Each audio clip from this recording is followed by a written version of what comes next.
Olá, gente! Sejam muito bem-vindos. Hoje é o dia de número 331 do nosso plano de 365 dias. Oremos. Pai amado, querido e bondoso Deus, mais uma vez estamos aqui reunidos e diante da Tua presença. O Senhor, que é o Deus onipresente, está comigo aqui no estado de Sergipe, está com essa pessoa em outro estado do Brasil ou em qualquer lugar do mundo, onde quer que tenha um filho teu, uma filha tua, orando nesse momento, com o coração aberto para ouvir e entender as Sagradas Escrituras, peço o mover do teu Santo Espírito. Abre o nosso entendimento, oramos em nome de Jesus. Amém. Então abra sua Bíblia na carta de Paulo aos Filipenses. Filipenses capítulo 2. Se há, portanto, qualquer consolo em Cristo, se algum conforto de amor, se alguma comunhão no Espírito, se alguns entranháveis afetos e misericórdias, completai a minha alegria, para que sejais de semelhante pensamento, tendo o mesmo amor, sendo de acordo, de uma mente. Você veja que Paulo usou a palavra completar em minha alegria, né? Não é que ele estava triste, não. Na verdade, Paulo aprendeu a viver contente em toda e qualquer situação, como nós vamos ler ainda hoje. Mas ele disse, completai a minha alegria. Eu já sou feliz, eu já vivo feliz, mas se vocês fizerem isso que eu estou falando, então vocês vão estar completando, ou seja, trazendo ainda mais alegria para os meus dias. Versículo 3. Que nada seja feito por contenda ou vanglória, mas com humildade na mente, cada um considere os outros melhores do que a si mesmo. Não atente cada um para suas próprias coisas, mas cada qual também para as coisas dos outros. Veja, não mas. Eu vou explicar isso aqui. Não atente cada um para as suas próprias coisas, mas também para as dos outros. Mas também, ou seja, não é para você esquecer as suas coisas. A crítica aqui é não se atente só para as suas coisas, mas também para as coisas dos outros. E é muito interessante isso aqui. O que o apóstolo Paulo está ensinando? Humildade na mente. Humildade na mente, quando ele fala aqui, mas com humildade na mente é o antídoto dado por apóstolo Paulo para que a igreja possa vencer a vanglória, o orgulho, para que possamos considerar uns aos outros. E digo mais, considerar os outros melhores do que nós. Tem que ter muita humildade na mente, né? Para considerar os outros melhores do que nós. Eu considero o outro melhor do que eu. Tem que ter muita humildade na mente. Claro que o versículo também busca um equilíbrio quando ele fala não só em considerar as necessidades dos outros, mas também, ou seja, nós devemos levar em conta as nossas responsabilidades pessoais, assim como também devemos dar a mesma importância aos interesses dos outros. Espero que isso tenha ficado bem claro aqui para vocês. Versículo 5. Que haja em vós a mesma mente, que houve também em Cristo Jesus. Agora aqui é um louvor a Cristo. Olha que coisa linda. Que sendo em forma de Deus, não teve por usurpação ser igual a Deus, mas fez-se sem reputação, tomando sobre si a forma de um servo, fazendo-se semelhante aos homens, e, achado na forma de homem, humilhou-se a si mesmo, sendo obediente até a morte e morte de cruz. Pelo que também Deus o exaltou altamente e lhe deu um nome que está acima de todo nome, para que ao nome de Jesus se dobre todo o joelho das coisas nos céus e as coisas na terra e as coisas debaixo da terra. e para que toda língua confesse que Jesus Cristo é o Senhor, para a glória de Deus, o Pai. Versículo 12. Por isso, meus amados, assim como sempre obedecestes, não só na minha presença, mas muito mais agora na minha ausência, trabalhe sua própria salvação com temor e tremor, porque Deus é o que opera em vós, tanto o querer como o efetuar, segundo sua boa vontade. O que o apóstolo Paulo está falando aqui? Primeiro, ele alertou todos a terem a mesma mente, né?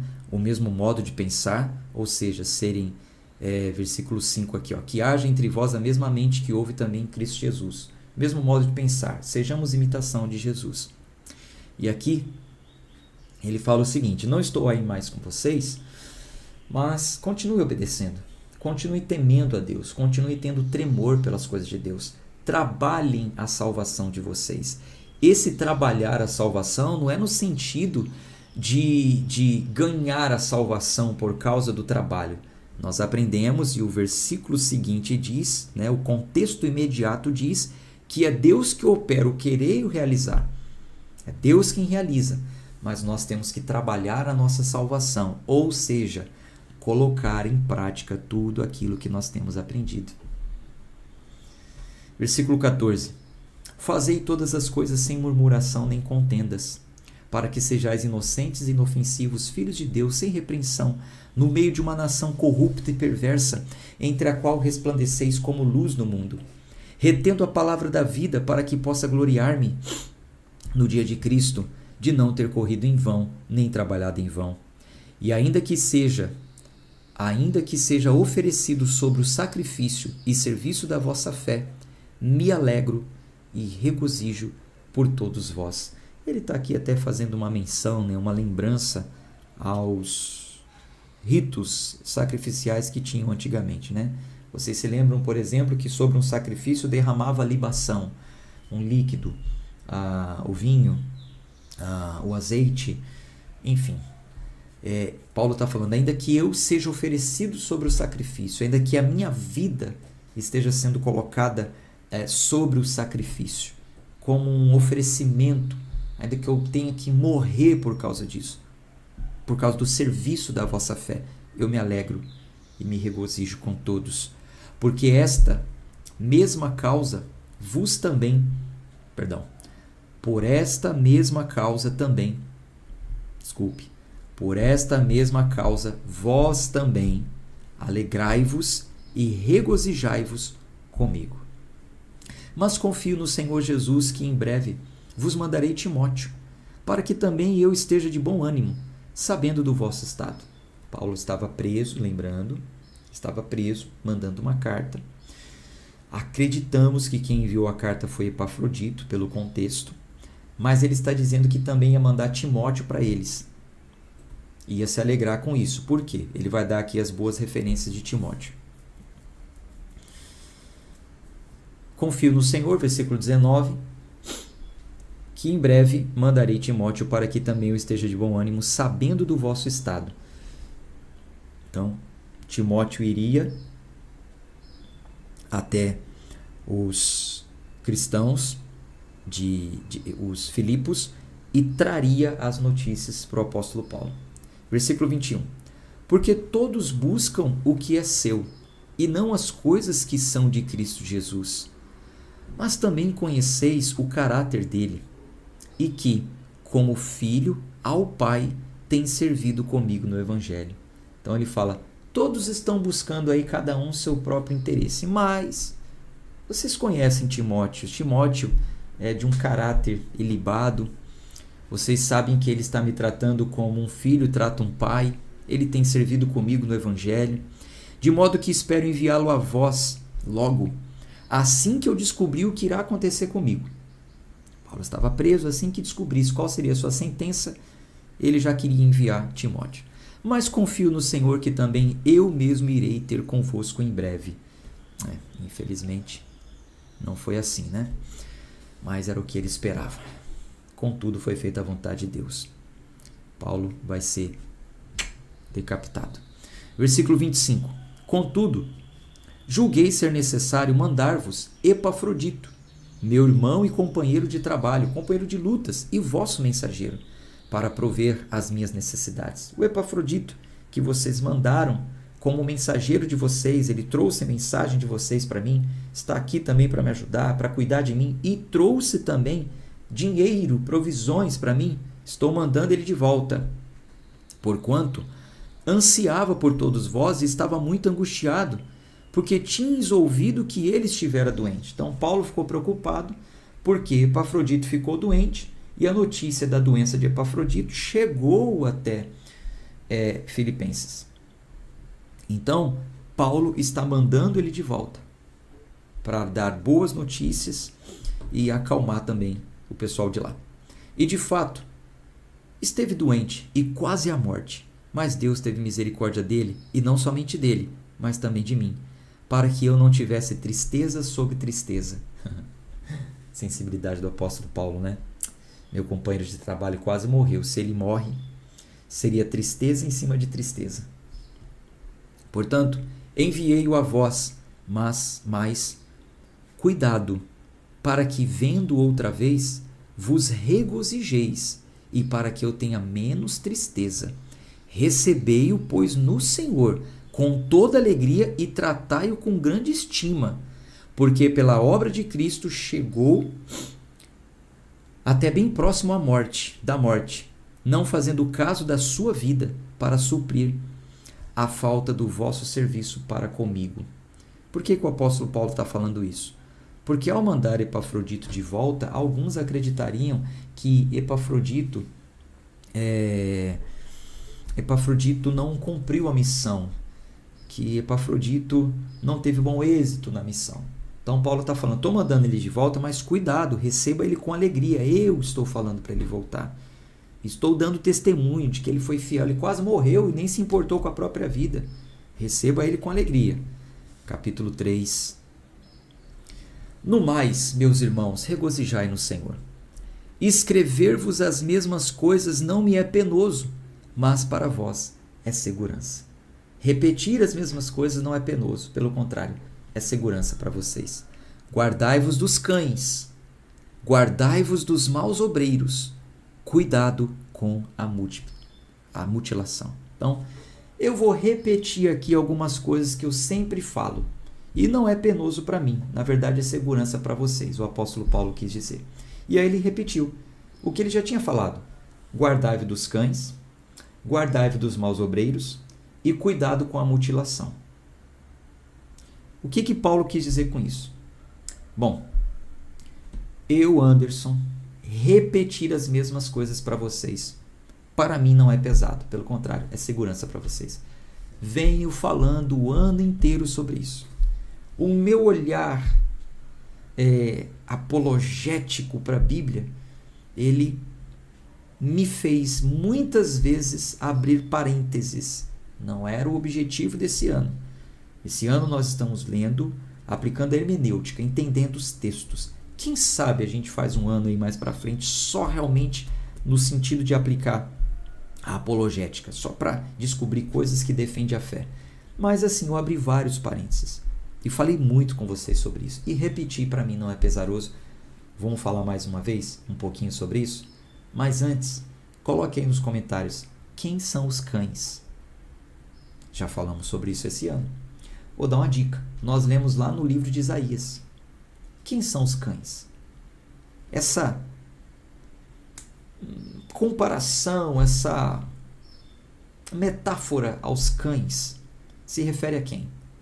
Coloque aí nos comentários. Se não sabe, coloca não sei, não lembro, penso que é isso, chuta. Ou se você tiver certeza, diga é isso com certeza. Coloque aí nos comentários quem são os cães. Então o apóstolo Paulo diz: guardai-vos dos cães, guardai-vos dos maus obreiros, cuidado com a mutilação. Quem são os cães? Seriam os cachorrinhos que andam pelas ruas? Quem são os maus obreiros? O que ele quis dizer com isso? Cuidado com a mutilação. Bom, enquanto vocês respondem, vamos voltar lá então em Isaías.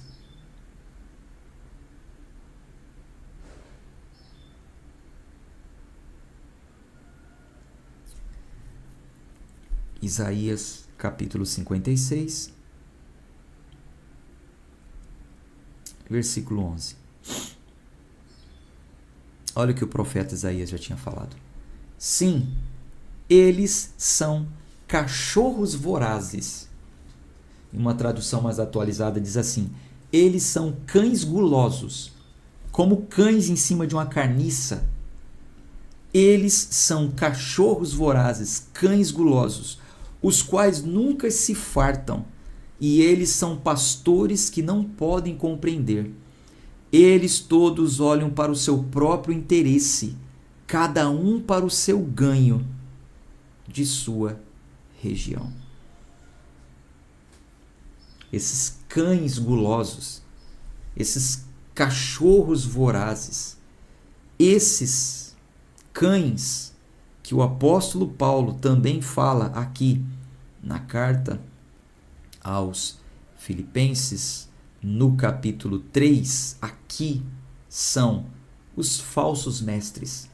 Aqui são aqueles judeus legalistas que estavam excessivamente impondo leis sobre as pessoas com objetivos próprios, que olhavam para os seus próprios interesses. A Ieda colocou ali o clero da época, sim, o clero, a corja, os mestres, aquele grupo de interesseiros, né? Como nos dias de hoje também tem. Vou continuar com parênteses aberto aqui. Cães gulosos, que só pensam no seu ganho, no seu benefício, e não da igreja. Então Paulo falou: guardai-vos dos cães, guardai-vos dos maus obreiros. A palavra obreiro quer dizer trabalhador. Quem eram esses maus obreiros, maus trabalhadores?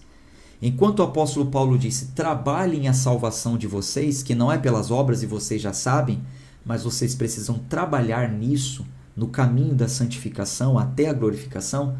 Alguns são maus trabalhadores. E quem são os maus trabalhadores? Esses maus obreiros são aqueles que queriam alcançar a salvação pelas obras, pelo seu trabalho, por aquilo que eles faziam, inclusive a mutilação. A mutilação aqui, no caso, é um trocadilho que o apóstolo Paulo está fazendo para a palavra circuncisão. O que é a circuncisão?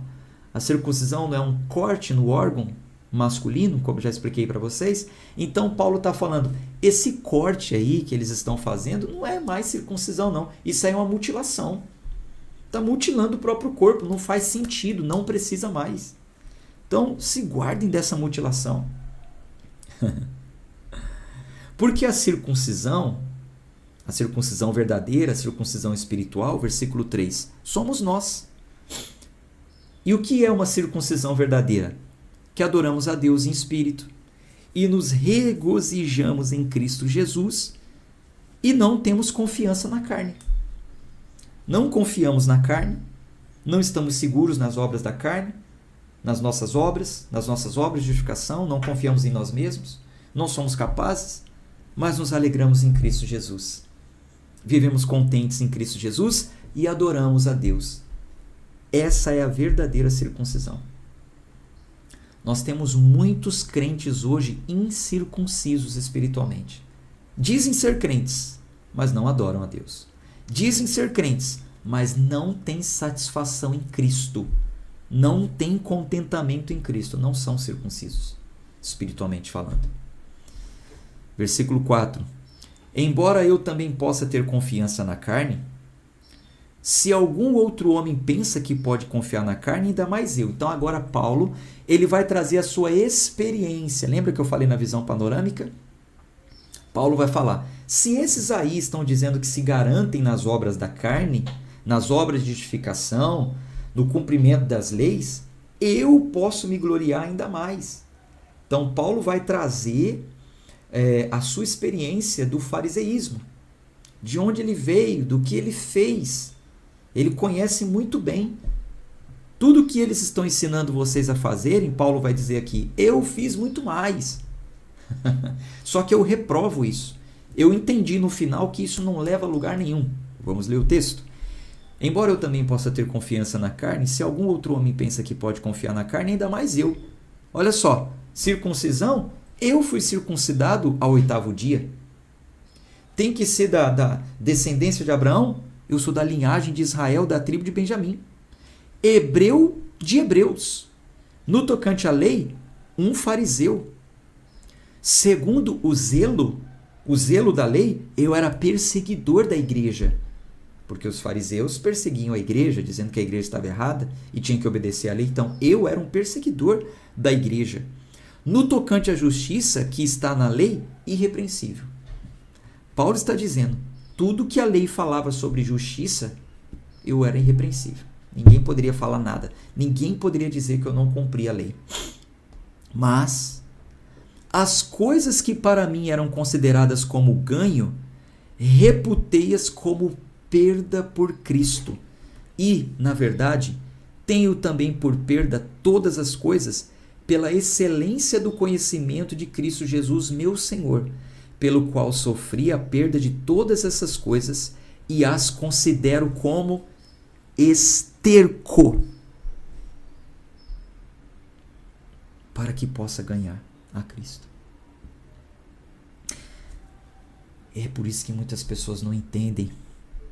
Às vezes, quando a gente fala sobre algumas coisas que nós vivemos no passado, em um tempo de legalismo, em um tempo de obras da carne, em um tempo onde nós pensávamos que poderia comprar as bênçãos de Deus. Desculpa o termo chulo que eu vou usar aqui, mas esses dias foi uma pessoa lá no meu Instagram e colocou assim: você está cuspindo no prato que comeu. Olha, coisa feia. E é cristão, hein? Usando um termo desse. Você está cuspindo no prato que comeu. Eu falei assim: meu irmão, que blasfêmia. Que acusação leviana. Porque o prato que eu comi se chama Jesus Cristo. E eu não estou cuspindo nele. Ele é a minha fonte. Ele é a fonte. Não é o lugar. Você está dizendo que eu estou cuspindo em Cristo? Você tem condições de sustentar a sua acusação? Porque se for falar de coisas que eu comi, no sentido de obras de justificação, desculpa chatear alguns, mas algumas coisas lá, não tudo, claro, eu considero como esterco. Não serve para nada. Uso as palavras do apóstolo Paulo como minhas. Não serve para nada. Não todas as coisas, tá? Como disse, não falo do lugar, falo das coisas que aconteciam. Considero como esterco para que eu possa ganhar a Cristo. Para que eu possa ganhar a Cristo, eu considero que o que eu fazia, eu vou exagerar hoje, era um cocô que eu fazia. O que eu fazia achando que ia me salvar, o meu dinheiro colocado no altar pensando que com aquele dinheiro eu poderia conquistar alguma coisa, era esterco. Para que hoje eu possa ganhar a Cristo, eu tenho que me considerar assim. Eu tenho que considerar que o que eu fazia não era nada. Isso é muito profundo. Nem todos têm estrutura, né? Infelizmente. Até o apóstolo Pedro falou, né? Paulo fala algumas coisas difíceis de entender. Bom, versículo 9. E seja achado nele, não tendo minha própria justiça que vem da lei, mas a que vem pela fé de Cristo, a justiça que vem de Deus pela fé, para conhecê-lo e o poder da sua ressurreição e a participação em seus sofrimentos, sendo feito conforme a sua morte, para ver se de alguma maneira eu possa chegar à ressurreição dos mortos. Olha Paulo falando, para ver se de alguma maneira eu possa chegar à ressurreição dos mortos. Não que eu já tenha alcançado ou seja perfeito, mas prossigo para alcançar aquilo para o que fui também alcançado por Cristo Jesus. Irmãos, não julgo que eu tenha Irmãos, não julgo que o haja alcançado, mas uma coisa faço, esquecendo-me das coisas que atrás ficam e avançando para as que estão diante de mim, prossigo para o alvo, pelo prêmio da soberana vocação de Deus em Cristo Jesus. Agora, olha que interessante. Ao mesmo tempo que o apóstolo Paulo fala, uma coisa eu faço, esquecendo-me das coisas que para trás ficam, ou ficaram, eu estou avançando. Ao mesmo tempo que ele diz esquecendo-me, ele não se esqueceu, não. Porque esquecer é diferente de ter amnésia, né? Há quem fale assim, esquece as coisas que você já passou, esquece o que viveu, para de falar do que aconteceu no passado, você tem que ir em frente. Sim, esquecendo-me das coisas que para trás ficaram, ou seja, eu não tenho mágoa, rancor, ódio, ressentimento, eu não quero mais praticar nada do meu passado, eu quero avançar. Isso eu faço, mas sempre que preciso, faço igual o apóstolo Paulo fez nos versículos anteriores. Já fiz isso, já fiz aquilo, fui circuncidado no 8º dia, fui perseguidor da igreja, já fui cumpridor da lei, entendo que tudo aquilo e cocô é a mesma coisa. Eu vou falar quantas vezes tiver que falar. E isso não significa que eu não esqueci. Isso não significa que eu não deixei para trás. Entende isso, não? É que as pessoas, né? É porque às vezes quando a gente fala certas coisas, toca no ídolo delas, né? Infelizmente. Mas é isso, a gente esquece o que viveu, no sentido de não faz mais diferença, mas não tem amnésia, né? Eu vou citar, eu vou lembrar, eu vou orientar, eu vou servir de exemplo para as pessoas, né? Mas eu vou prosseguir para o alvo. Versículo 15. Por isso, todos quantos já somos perfeitos, tenhamos esse mesmo sentimento. E se sentis alguma coisa de outra maneira, Deus deve revelar ainda esta a vós. Porém, naquilo a que já chegamos, andemos segundo a mesma regra e sintamos a mesma coisa. Irmãos, sede também meus seguidores. Aqui é um chamado a imitarmos, né? Como eu falei na visão panorâmica, nós temos que ser imitadores de Cristo. E ontem também, né? Primariamente. Mas é claro que nós também podemos imitar bons exemplos. E os exemplos citados aqui, Paulo, Timóteo e Epafrodito. Epafrodito, né? É isso, se não me engano. Se não travou o nome aqui na mente. Então ele vai chamar aqui, ó. Sejam meus imitadores também. Irmãos, sejam também meus seguidores. E marcai os que assim andam, segundo o exemplo que tendes em vós. Porque muitos há, olha isso, gente, agora olha isso aqui. Ó. Eu enchi os meus olhos de lágrima quando eu estava lendo isso aqui. Quando eu estava preparando aqui para falar para vocês. Olha isso. Então, sejam meus imitadores e imite quem dá bom exemplo, ele falou. Aí ele abriu aqui também, né? Um parênteses, né? Porque muitos há, dos quais muitas vezes vos disse, e agora também digo a vós chorando, que eles são inimigos da cruz de Cristo. Gente, estudando a vida de Paulo, eu nunca vi Paulo chorar, a não ser nesse momento. O único relato, se alguém encontrou em outro lugar, me fale, eu não achei. O único relato, a única citação, o único registro do apóstolo Paulo chorando é quando ele falou sobre os falsos profetas. É quando ele falou sobre o que esses falsos mestres estavam causando à obra de Deus. Quando eu olho para a obra de Deus que é tão linda, quando eu olho os caminhos que eu já andei e vejo a grandeza, a magnitude que é aquilo, eu não falo mal do lugar, pelo amor de Deus. O lugar é espetacular, é extraordinário, tem uma estrutura tremenda, absurda. Eu acho difícil alguém chegar à estrutura que aquele lugar tem, muito difícil.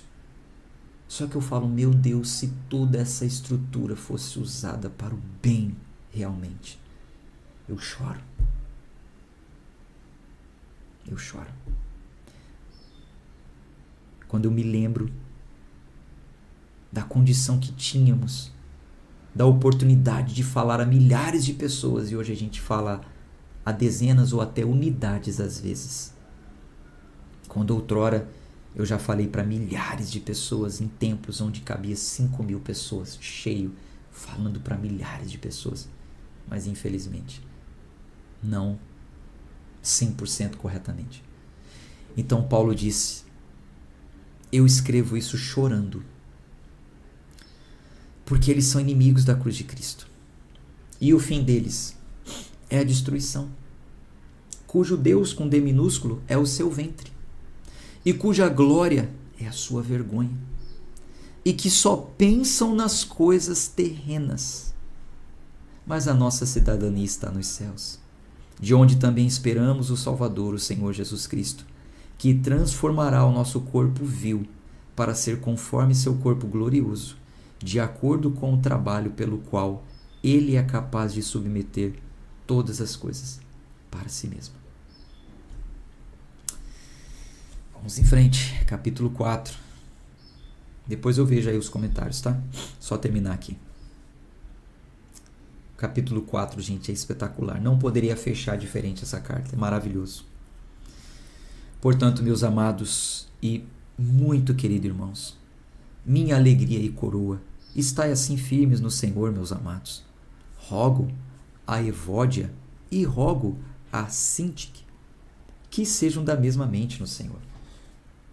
Vocês se lembram que na visão panorâmica eu falei que tinham duas mulheres que estavam desunidas, com pensamentos diferentes, e isso estava causando uma certa divisão na igreja? Então Paulo falou: eu rogo, o Evódia, o Sintique, tenham a mesma mente no Senhor. Acaba com essa divisão aí, acaba com essa confusão aí. E admoesto-te também a ti, meu verdadeiro companheiro, que ajude essas mulheres que trabalham comigo no Evangelho, e também com Clemente e com outros cooperadores cujos nomes estão no livro da vida. Regozijai-vos sempre no Senhor, e outra vez digo, regozijai-vos. Seja a vossa moderação notória a todos os homens, o Senhor está próximo. Por nada estejais ansiosos, mas em tudo, pela oração e súplica com ação de graças, sejam as vossas petições conhecidas diante de Deus. E a paz de Deus, que excede todo entendimento, guardará os vossos corações e vossas mentes através de Cristo Jesus. Vamos conversar um pouco sobre isso aqui. Então ele fala: por nada estejais ansiosos. Ansiedade aqui é no sentido de preocupação. O que é ansiedade? Excesso de preocupação com o futuro, por exemplo, né? Então, a respeito das preocupações, Paulo nos mostra um remédio. Qual o remédio para a ansiedade? Anote. Coloque aí nas tábuas do seu coração, registre na sua mente. Muitas vezes eu fico ansioso também, preocupado. Qual é o meu remédio para a ansiedade? Rivotril? Pode ser para alguns, realmente acalma por um tempo. Não estou falando contra os métodos da medicina, não. Mas depois que o efeito passa, a pessoa volta a ficar ansiosa. Qual o remédio para a ansiedade? Oração. Oração. E oração aqui em 3 aspectos. 4 aspectos. Ele fala: por nada estejais ansiosos, mas em tudo pela oração. Primeiro aspecto da palavra oração significa adoração espontânea. Adorar a Deus, orar a Deus de forma espontânea. Fale com Deus, converse com Deus. Outro aspecto, súplica. O que é uma súplica? Expor as necessidades. É uma súplica. Suplico. Apresente a sua súplica. Eu preciso. Eu exponha, suplique, rogue, clame ao Senhor. Outro aspecto, petições. Ele falou aqui. O que é uma petição, gente? Uma petição é apresentar uma preocupação específica. Então, ore, converse com o Senhor, suplique, mostre para Ele o quanto você está preocupado e vá direto ao ponto. Faça uma petição. A minha petição é X. É isso que está me deixando preocupado. Eu estou com a cabeça quente. Às vezes eu fico ansioso, o coração fica palpitando. percebo a respiração diferente, aí eu paro para pensar, meu Deus, por que eu tô assim? Aí eu começo a lembrar, eu já sei, é porque eu fiquei sabendo disso, fiquei sabendo daquilo, tal lugar tá com um problema X, a igreja em tal lugar tá acontecendo aquilo, o fulano de tal falou aquilo outro, meu Deus do céu, dia 25 tem que pagar o aluguel da igreja e não é tão barato assim, o que eu faço? Vou tomar meu remédio. Meu remedinho é oração, súplica, petição.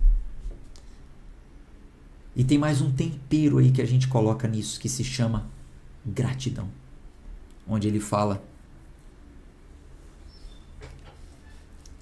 com ação de graças. Olha aí na tela aqui, ó. Com ação de graças, ou seja, gratidão. Temperar as nossas orações com gratidão. E qual é o resultado de tudo isso?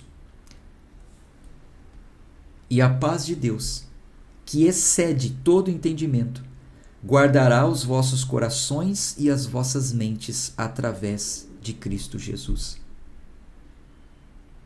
Então, a consequência de tudo isso é a paz. Só que é a paz que excede o entendimento, mesmo sem entender.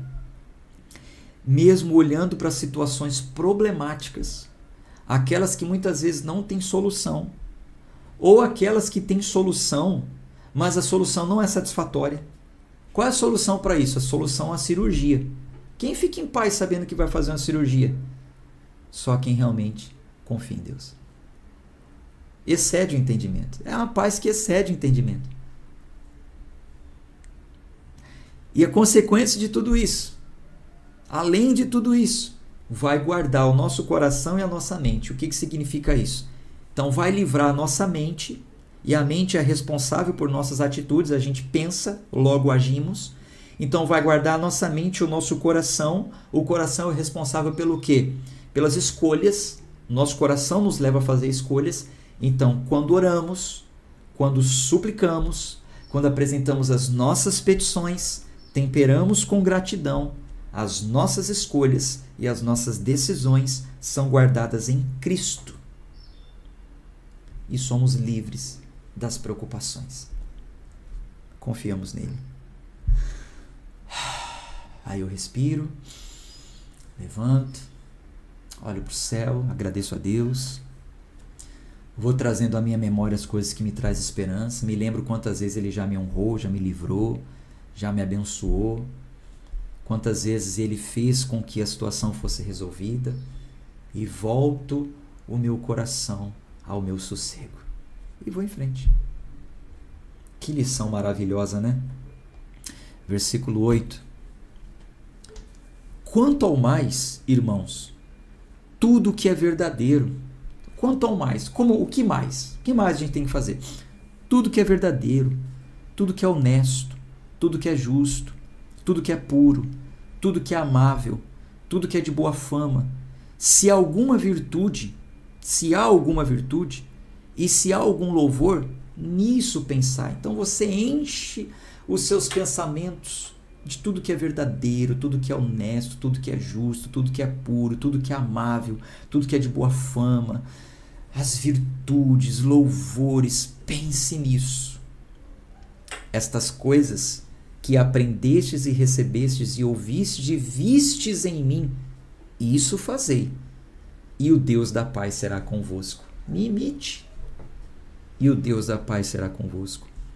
Regozijei-me grandemente no Senhor, porque finalmente o vosso cuidado por mim floresceu novamente.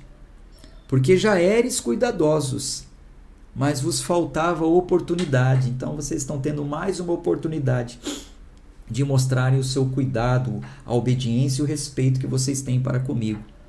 E eu não digo isso como por necessidade. Então, eu não estou falando isso para vocês porque eu estou passando necessidade. Paulo não está escrevendo uma carta porque ele queria mais dinheiro. Não. Porque eu já aprendi, seja qual for o meu estado, a estar contente com isso. Eu sei como é estar humilhado. Eu sei também como é ter abundância. Em todo lugar, em todas as coisas, estou instruído tanto a ter fartura, como a ter fome, tanto a ter abundância, como a sofrer necessidade. Eu posso fazer todas as coisas por meio de Cristo que me fortalece. Aleluia. Que ensino maravilhoso. Meu Deus do céu, eu coço até a cabeça, porque é uma pena que o falso ensino religioso, a falsa teologia da prosperidade, da confissão positiva, o neopentecostalismo corrompido, pegou esse versículo aqui, versículo 13. Eu posso fazer todas as coisas por meio de Cristo que me fortalece. Essa é a linguagem que eu escolhi para esse ano. King James de 1611, mais próximo ao original. E que maravilha! Porque vamos ver a versão atualizada como diz. E esse é o problema de muitos. Deixa eu abrir aqui a Bíblia na versão atualizada. Espera aí. Filipenses capítulo 3, versículo 13. 13 não. 4, né? Desculpe. Filipenses 4, versículo 13.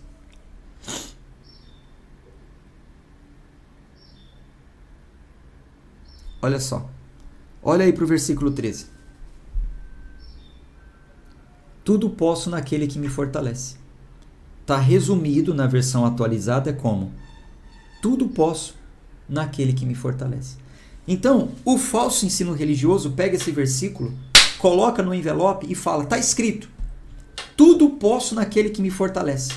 Você que quer um carro, você quer uma casa, tudo posso naquele que me fortalece. Você vai tomar posse dessa palavra. Aleluia, glória a Deus. Tome posse. Tudo posso naquele que me fortalece. Ele vai te fortalecer para você comprar esse carro, para você ter essa casa, para você ter um aumento no seu trabalho, para você ganhar aquela causa na justiça. Tudo posso naquele que me fortalece. Quem crê? Pega o envelope e tal dia você vai trazer o seu pedido. O que você quer conquistar? Porque você pode tudo naquele que te fortalece. Quem te fortalece é Cristo e você vai apresentar uma oferta de sacrifício. O golpe está aí. A Black Fraud está aí. Não é isso que o apóstolo Paulo está dizendo. Meu Deus, um ensino tão maravilhoso, um ensino tão lindo, um ensino que está falando sobre comportamento cristão. Qual é o comportamento cristão? Vamos explicar. Vamos lá. Voltando para o versículo 11. Não digo isso como por necessidade. Eu não estou falando isso para que vocês mandem oferta para mim. Porque eu já aprendi, gente, olha para o que o Paulo está falando. Eu já aprendi. Ou seja, Paulo diz, eu já passei por situações, eu já tive uma lição que me gerou um conhecimento quanto a isso. O que eu aprendi? Eu aprendi a confiar na suficiência de Cristo. Não importa o meu estado, Cristo é suficiente. Eu aprendi a viver contente, olhe para o texto. Seja qual for o meu estado, eu estou contente. Se pobre ou rico, eu estou contente. Isso se chama vida com contentamento. Eu já aprendi. Tem gente que ainda não aprendeu. Tem gente que só está contente quando tem o que queria ter, o melhor, o extraordinário, o carro mais novo, a geladeira mais lotada, a conta mais abarrotada, e vive tão descontente que tem coragem ainda de cair na falsa conversa de falsos líderes religiosos que dizem: você não pode aceitar essa vida de miséria. Se você está desempregado, você tem que se revoltar, você tem que falar com Deus: ó Deus, eu não aceito. Não é assim. É claro que nós podemos apresentar a Deus as nossas petições. Mas eu já aprendi a viver contente em toda e qualquer situação. É isso que ele está falando. Versículo 12. Eu sei, ele falou. Eu sei como é estar humilhado, como também é ter abundância. Eu sei, ou seja, o que ele está falando? Eu experimentei várias circunstâncias. Eu passei situações difíceis, como, por exemplo, passar fome e ter necessidades, como eu também passei coisas boas. Ou seja, eu já tive abundância, eu já tive fartura. Mas essas situações me ensinaram a viver contente e nunca revoltado contra Deus. Eu sei o que é estar humilhado, como também sei o que é ter abundância. Em todo lugar, em todas as coisas, eu estou instruído, tanto a ter fartura como a ter fome, tanto a ter abundância como a sofrer necessidade, porque eu posso fazer todas as coisas por meio de Cristo que me fortalece. Cristo me dá força para passar necessidade. Cristo me dá força para hoje ter uma condição melhor e não me perder, não me corromper, continuar altruísta, não ostentar. Estou tranquilo, igreja. Paulo está falando, eu estou tranquilo, estou passando necessidade não, e ainda que tivesse, eu não ia estar pedindo nada para vocês não, que eu estou contente, em qualquer situação. Tudo posso naquele que me fortalece. Você entendeu agora o sentido do tudo posso naquele que me fortalece? Então coloca aí nos comentários. Tudo posso naquele que me fortalece. Mas entendendo o que significa. Todas as vezes que você ouvir essa palavra, você vai se lembrar, tudo posso naquele que me fortalece. Ah, mas espera aí, isso quer dizer que ele me fortalece. Eu posso passar por qualquer situação que ele me fortalece. Coloque aí, tudo posso naquele que me fortalece. Vou colocar também. Eu posso tudo, ele me fortalece. Gente, 2023 eu passei cada coisa, mas tudo posso naquele que me fortalece.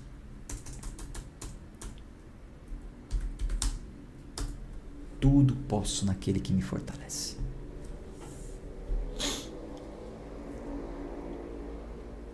Então, a declaração de Paulo é o seguinte: Cristo o fortalecia. Posso passar por qualquer situação. Cristo me fortalece. É diferente do falso ensino de hoje, onde dizem que você não pode ter uma vida de contentamento. Você tem que viver descontente. Você tem que sempre querer mais. E ainda usar esse versículo. Como se você pudesse, né, com ele, como se ele fosse uma moeda de troca com Deus. Está errado isso. Paulo, ele nos mostrou que ele só era independente quando ele dependia de Cristo. Eu só sou independente quando eu sou dependente de Cristo. Vamos concluir a leitura. Todavia fizeste bem em tomar parte da minha aflição, e bem sabeis também vós, ó Filipenses, que no princípio do Evangelho, quando parti da Macedônia, nenhuma igreja comunicou comigo com respeito a dar e a receber, senão somente vós. Paulo está falando aqui, vocês sabem, Filipenses, que eu já passei perrengue. Quando eu comecei a pregar o Evangelho, ninguém queria me ajudar, não. Só vocês. Só vocês davam. Só vocês ofertavam. Ninguém queria saber de me ajudar, não. Versículo 16. Porque até mesmo em Tessalônica me enviaste outra vez a minha necessidade. Gente, que povo generoso era esse, né? Não que eu deseje dádivas. Eu não quero. Não estou falando isso porque eu quero que vocês me ajudem de novo, não. Mas desejo o fruto que aumente a vossa conta. Mas tenho tudo em abundância. Cheio estou. Depois que recebi de Epafrodito as coisas que me foram enviadas por vós, como cheiro de suavidade, sacrifício aceitável e aprazível de Deus. Paulo falou, estou tranquilo, já estou cheio, não preciso de mais nada, o que vocês mandaram é suficiente. O meu Deus, segundo as suas riquezas, suprirá todas as vossas necessidades em glória por Cristo Jesus. Ora, ao nosso Deus e Pai seja a glória para todos sempre. Amém. Saudai a todos os santos em Cristo Jesus. Os irmãos que estão comigo vos saúdam. Todos os santos vos saúdam, mas principalmente os que são da casa de César. A graça do nosso Senhor Jesus Cristo seja com todos vós. Amém. Amém e amém. Que carta maravilhosa.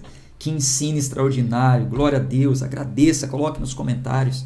Mais um livro concluído. Meus queridos irmãos, mais uma vez faço um apelo aqui com todo o coração, com sinceridade e transparência. A dona Graça colocou aqui nos comentários, pastor, me mande o Pix. Por que ela colocou isso? Eu vou mandar no WhatsApp da senhora, dona Graça.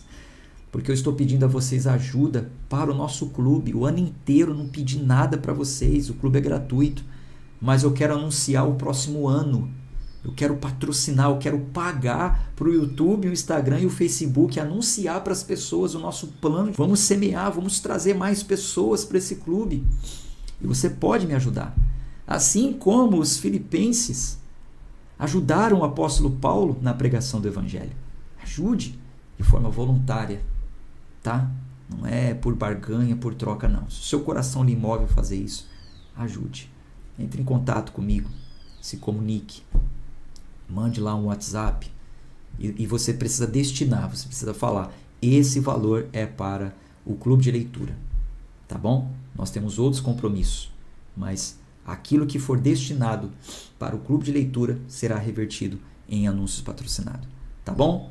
Um abraço de fé e força, até amanhã com um novo livro. Estamos caminhando aí para a conclusão, hein? Deus abençoe vocês. Até mais. Tchau, tchau. Olá, queridos irmãos. Eu irei mostrar para vocês agora a apostila do Plano de Leitura Bíblica Anual. Nela você terá uma visão panorâmica de cada conteúdo. Você vai observar o autor, o contexto histórico e o propósito do livro para a contribuição bíblica para o seu crescimento espiritual. Isso vai facilitar o seu entendimento sobre o que esperar do autor ao ler este livro. Na sequência, você terá também algumas anotações técnicas e comentários do pastor sobre as partes que foram destacadas durante a leitura ao vivo. Um conteúdo produzido com muito carinho, pensando no seu crescimento espiritual. São mais de 200 páginas para você mergulhar em seus estudos. Eu quero desejar a todos uma ótima leitura.